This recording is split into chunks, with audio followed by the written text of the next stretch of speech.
Neil Young, Heart of Gold, Off Harvest. How you doing? Poignant, isn't it? That's what we need at the moment. A few hearts of gold. Also poignant, and I'm getting old. I feel that. I had a little nap today. Got up about 8:30. Had a little nap at about 12:30. So 4 hours. I made 4 hours. Then I needed a little nap. Good for you. I think it's more natural. Get up early, don't we? Forage.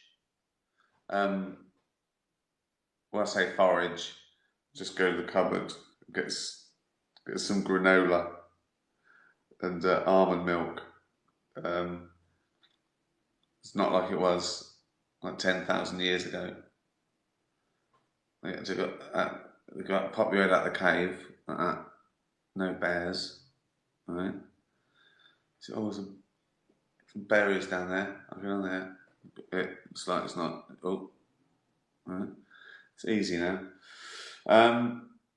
But yeah, you'd forage, right? Eat, right? Then you'd have it. Then it was like midday, beating sun, wasn't it? Not so much in England. There was no such thing as England, so no real organised nations. But you know what I mean. Then you'd have a little snooze, wouldn't you? Probably someone would keep an eye open for like saber-toothed tigers. I'm getting a lot of my information from the Flintstones. I haven't looked into the factual basis of this, but anyway, it's easier now than it was for some. I hope you're well. Crazy times all around the world. Everywhere's got problems, isn't it?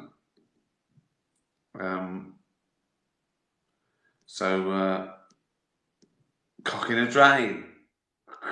That'd cheer you up, wouldn't it? Any questions? Almond milk, granola, it's rock and roll. I know. I've changed. I've been working out a lot though. I've been thinking, now's the time. I've been doing a little bit of work, you know that. I'm writing series 3, and I reckon I've got,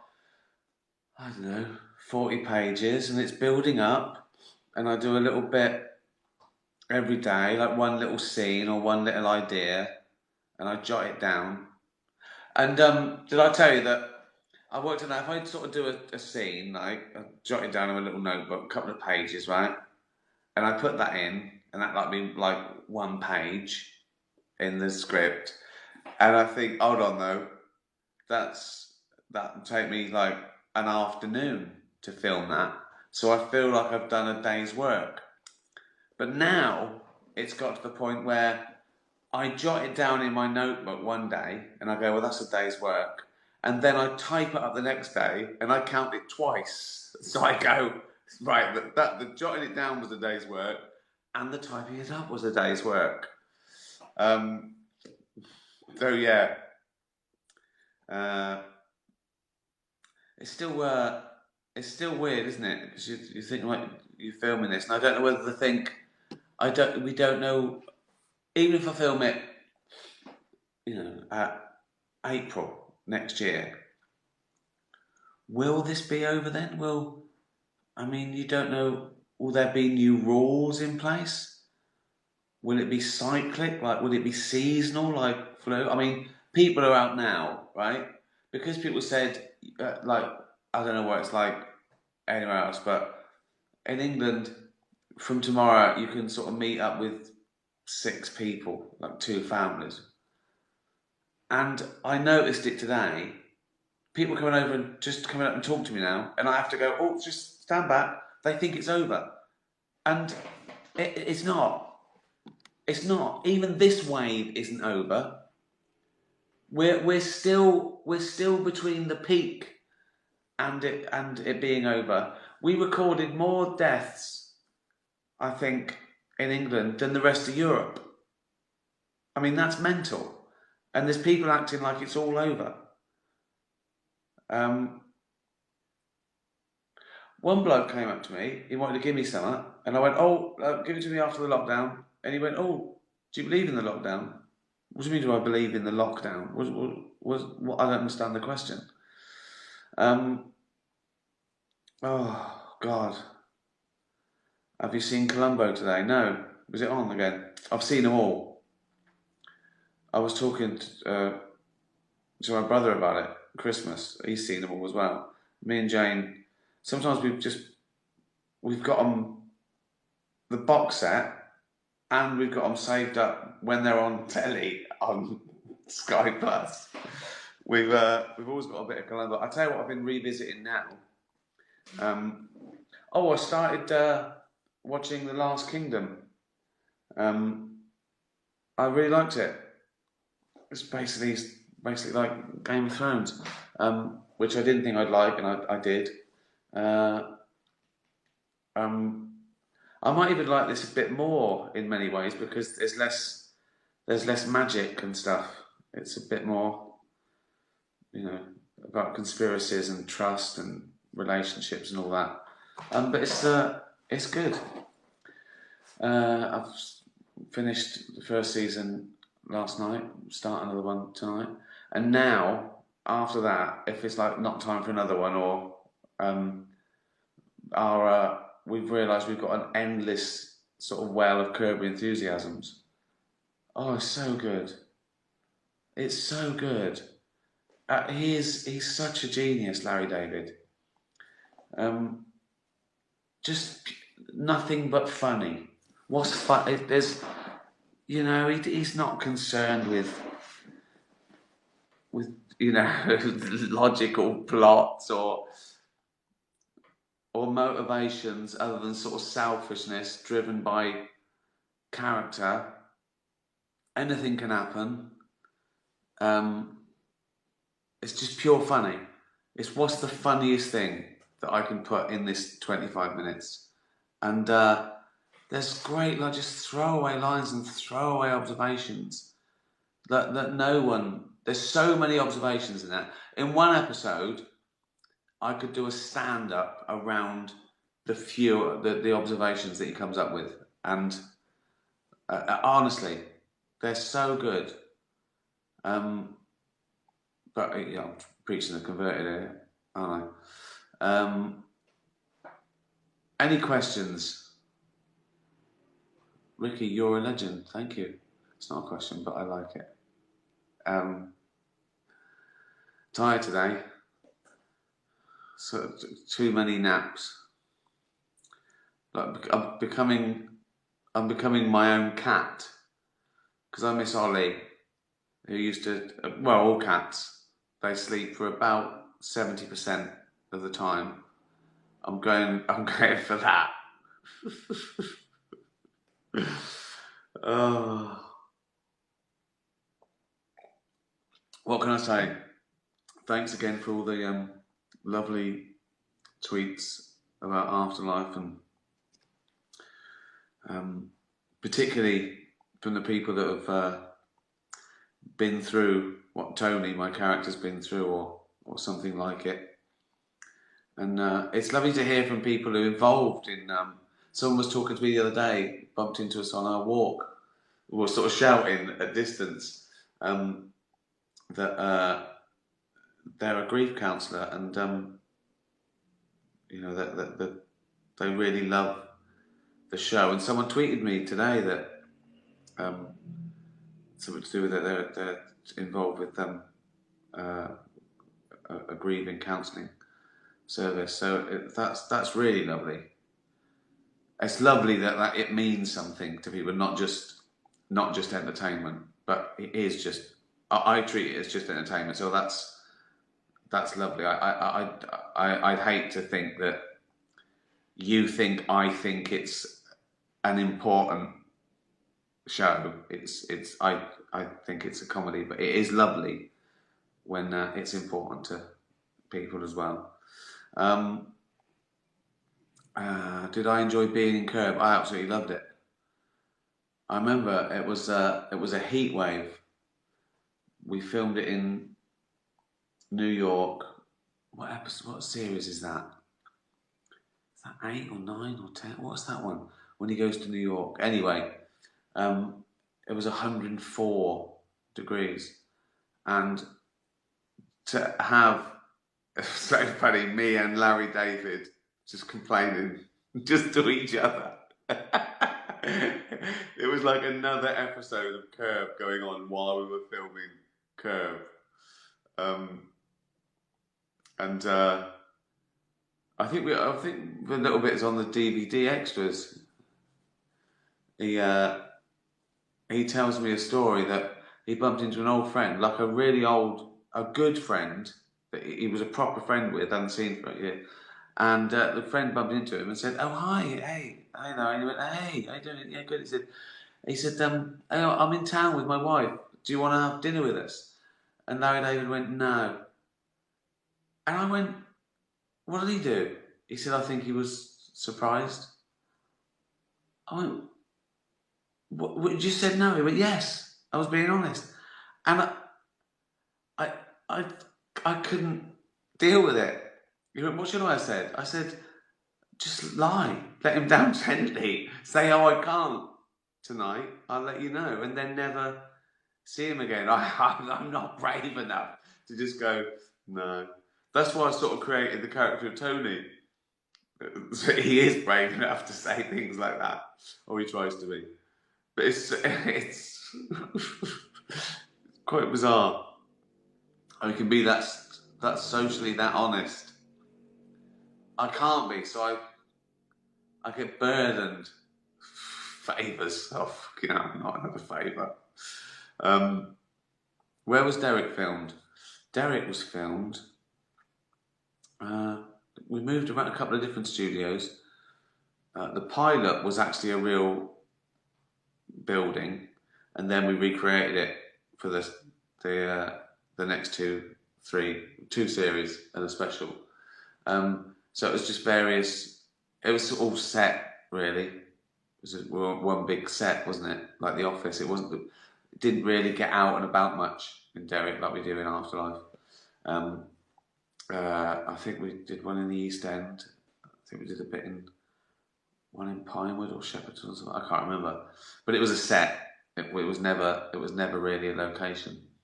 Um, thanks for asking. Uh, have a beer. I will. Cheers. Peaky Blinders is the best UK show. I've heard good things about it. I haven't watched it. Um, uh, any questions?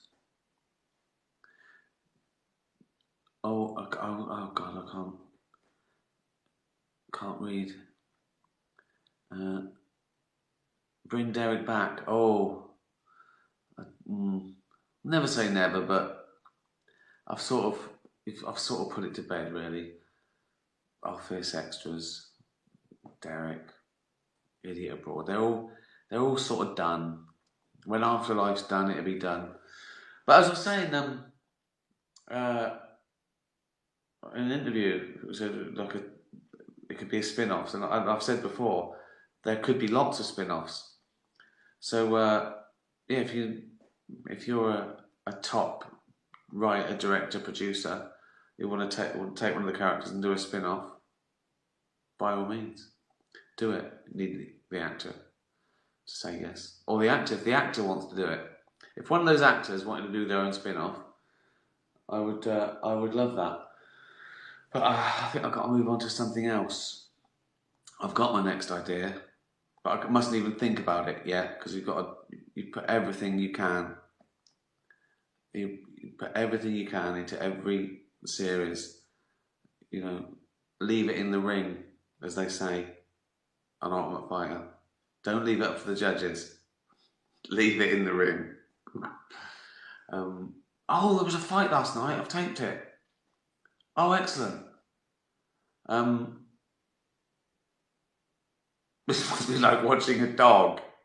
Like you show the dog a ball, but then it sees a pigeon, and you have to go. Um, uh, which actor, actress do you wish you had on extras? I don't know. Uh, I suppose some of the people that I've ribbed recently at the Golden Globes would be good. I'd quite like to do that. When people think there's a feud. Um, but yeah, it depends really.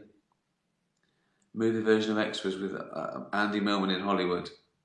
Wow. Again, it's sort of done, isn't it? They went off. They went off as friends, and I like leaving a flavour, but you know, um, what's that? Do you like the odd jacket potato? I like a potato. We had some barbecued sort of baked potatoes day before yesterday. Thanks for asking. Veggie sausages, baked potatoes, bit of asparagus. Boom, done. Done in minutes. Done in minutes. Takes about an hour to get the barbecue at the right temperature so they don't go black or no heat at all. It hasn't taken. Put some more firelighters in. But yeah, I do like the odd baked potato. Can I get a whoop whoop? I don't know what that means. I whoop. What me say whoop whoop? I don't know what that means. That might be a secret society sign that you've conned me into doing. And suddenly, I'm connected to some terrorist group, and it's innocent. And then you've got a clip of me doing it. So yeah, you've got to be careful these days. Uh, how did philosophy influence your comedy writing? Um, well, only in the sense that I think, in general, you've got to be quite analytical with comedy because it's sort of a magic trick. Do you know what I mean? It's a misdirection. It's you're looking at something from a point of view, getting the audience to know what you're talking about, and flipping it and surprising them. Um, to some extent, there's no one way to do it, uh, but I think you have to be quite analytical to do that well. But you don't have to do a philosophy degree to do that well. But I suppose it's really helped that I've always liked to really think about stuff and question stuff. I still think that's one of the most important things in a free society, that you question everything. And as soon as someone says you shouldn't question that, be suspicious. Anyone, anywhere, for any reason, even if they say their reasons are so pure, so virtuous, so for your own good, don't question this. Question it. Most people are trying to shut you up. If someone doesn't want to be questioned or think about their deeply held beliefs, they're worried about something. Question everything, even this. What? How long's that? It is like a duty now. I said I'd do this. I've got it down from every day to 3 times a week. I quite look forward to it. This makes me think. And how much do you love Bowie? Oh, I love Bowie. Listening to him today, actually. I found the clip that really got me into Bowie today. And I don't know what the chances are. And it's pretty much how I remembered it when I was a teenager, sitting in my front room, in Whitley Estate, Reading, and I was aware of Bowie. I like some of the singles, but he was just in the mix. I was really into sort of stuff like Simon and Garfunkel and Cat Stevens. Um, and then I saw him perform Heroes on a TV show called Mark. It was Mark Bolan, and I just watched it again, and yeah, incredible moment. It's just sort of that pulling focus in Jaws when you suddenly go, "That's what I should. That's what I like," and yeah, you're just a working class bloke, and I thought, well, if he can do it, it sort of puts your life in colour when you see a role model, when you see someone who, you know, comes from your same sort of background and talks like you and is a megastar. It sort of opens up possibilities in your mind. Do you know what I mean? You probably don't. Probably don't care. You really know what the fuck I'm talking about. You probably stopped watching. That's the main thing. It's not like it's profound, like I'm going, do you know what I mean? Like it's hard to grasp. You just go, yeah, we know what you mean. We're not listening. You silly fat fucker. Why are we listening? Why are you telling us a story? Well, someone asked. Why are you arguing with yourself? I don't know. Cock in a drain. There it is. Good. Well, I hope you've enjoyed this chat. I should have asked for questions beforehand. Because at least that gives me like a thing to look at while I'm talking bollocks.